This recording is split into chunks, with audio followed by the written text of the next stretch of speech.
Hello and welcome. I am joined today by Roger Merz, Head of MTX Portfolio Management. Roger, welcome, thank you for joining us, and congratulations. A 5-star rating from Morningstar and in the top decile over 5 years. Tell us, what's the secret of your success? First of all, thank you for having me. I believe the secret of the success is in the way you look at emerging markets. If we look at sort of the history of emerging market investing, it has evolved, in our view, from being mostly a top-down driven way of looking at it, i.e. you try to understand first the countries you want to invest in and then potentially find the sectors within that country that could be outperforming. While we actually start from the other way around. The only thing that we do, or most of our time that we spend with, is actually looking at companies and trying to find leading businesses that are or happen to be in the emerging markets or serve the emerging markets.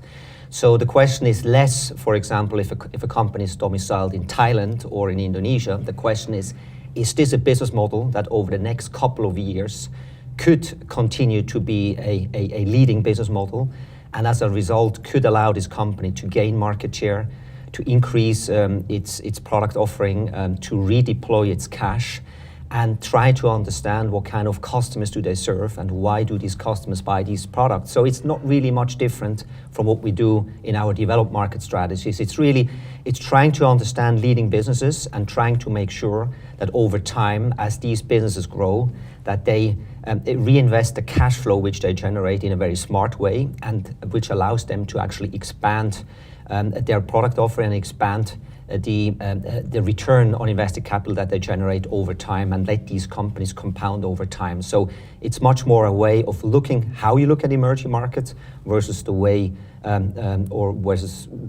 we look at emerging markets.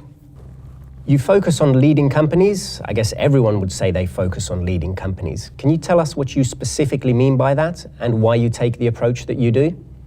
Yes, we at MTX, we defined 4 criteria to figure out what a leading business is and to differentiate a leading from a lacking business. And the idea is that over time, a company that is strongly positioned actually can generate much more cash flow relative to its investment, and allowing this company to reinvest that cash flow into new investments that then can outgrow its competitors.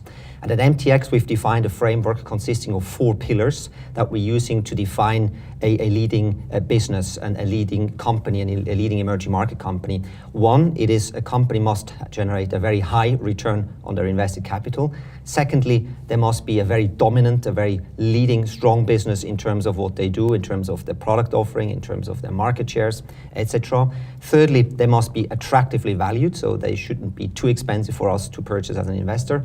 And fourthly, they need to be compliant on a specific minimum standard in terms of sustainability, i.e. environmental, social, and corporate governance standards.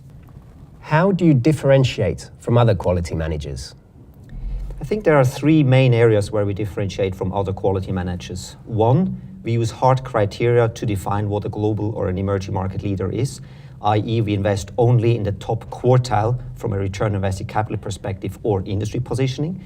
Secondly, we use valuation as an important driver of future investment returns, i.e. we try to buy or not to overpay for the companies that we invest in. So we try to take advantage if the market, for whatever reason, in the shorter term doesn't like a company, but we believe in the longer run it's a leading business model. And thirdly, we use sustainability as one other criteria that differentiates leaders from laggards.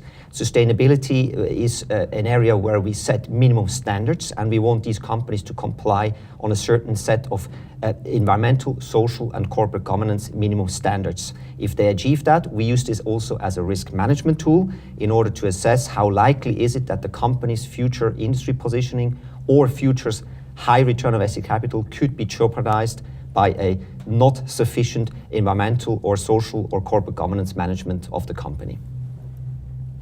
Roger, thank you for your time. Thank you for having me today.